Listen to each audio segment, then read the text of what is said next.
Seperti inilah rumah milik tersangka Picandi Mosjojaya yang tersandung kasus tes antigen palsu di Bandara Kuala Namu, Medan, Sumatera Utara.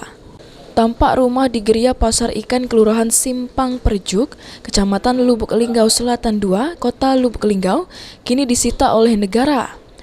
Spanduk dengan tulisan tanah dan bangunan ini disita tindak pidana kesehatan dan tindak pidana pencucian uang, dan juga garis polisi terpasang di depan rumah tersebut. Di area dalam rumah terlihat masih banyak material bangunan, kayu penyangga pun belum dilepas. Menurut warga sekitar, penyitaan dilakukan oleh pihak kepolisian Kamis lalu. Panitera Muda Pidana PN Lubuk Linggau Wahyu Agus Susanto mengakui pihaknya mengeluarkan penetapan penyitaan sesuai permintaan dari Direskrimsus Polda Sumatera Utara setelah adanya pengajuan izin sita ke pengadilan negeri. Penyidik itu mengajukan izin sita atau persetujuan sita ke pengadilan negeri.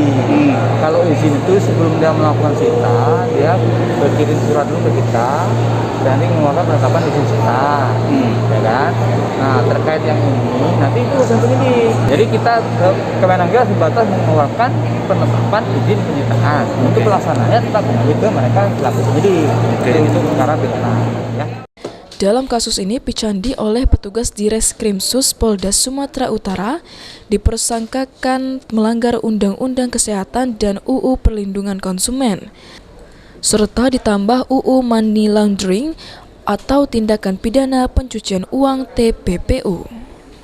Tri Hajariah, PAL TV.